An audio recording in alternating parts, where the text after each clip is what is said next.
Folks, Tommy Cowett here on the lawn with GrowinGreen, and we're looking at another peculiar problem on one of our beautiful lawns with Cryptomeria Cypress. Now these are the Yoshino, and this is a typical issue with the Cryptomerias in the fall. You start to see some molting, normal molting, but in this case we're dealing with some other issues. If you can see this Cercospora, this is leaf spot. There's also another problem with them, another blight, so to speak. That's what that is. All of these on the interior are doing that. And then Pestilatiopsis is another one, but I want to show you the severity of this. We move back here to this group in the back. This is a little more severe. This is the typical signs you see. Symptoms we'll get up to when we get closer. Signs are that the lower branches are really dying back. This is dieback on the lower branches. You can see up top, everything's nice and healthy, brand new foliage. They're going to seed. But this is what happens. It's a disease.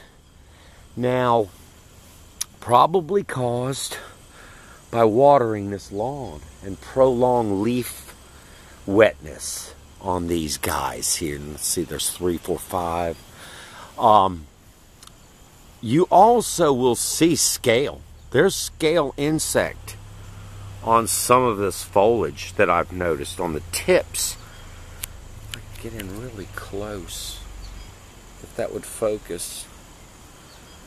There are scale insects, like an armored scale. It's pine needle scale. It almost looks like a, they're little black bodies that are formed just on the tips, down in on the very tips of these. There's also some mites, which is probably an afterthought infection after the plants were weakened by the Cercospora and the Paleoteopsis, which is the two typical blights of the Cryptomeria. And boy, I hope this doesn't spread too much. You know, we had all these problems with Botchosphera canker and Ceridium canker, the worst, on the Leland cypress, which were overplanted as screen hedges. Everybody was looking for an alternative, and the Cryptomeria was the big, beautiful, fast-growing. They'll go 40 feet. Quickly, 4 feet a year, was a perfect plant as a replacement.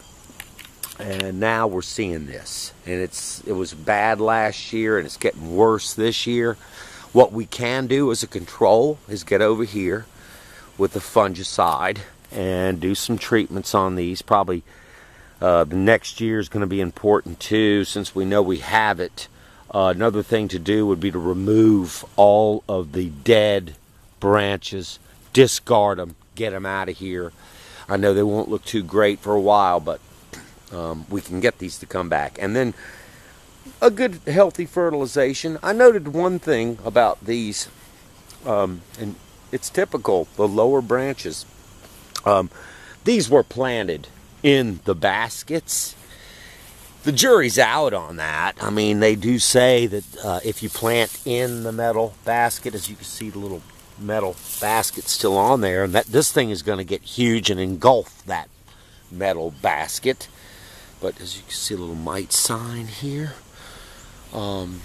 This is a shame. There's some more webbing. I don't know if that's from an actual spider here. Probably not spider mites.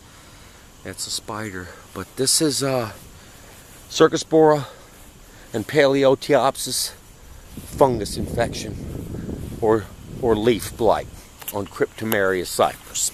Want to share that with you. GrowinGreen does offer up a spray for that. If you do see your Cryptomerias going south, give us a call, 854-7999. That's area code 336. Again, Tommy Cowett on the lawn, and I hope you all are having a great day. Pretty lawn.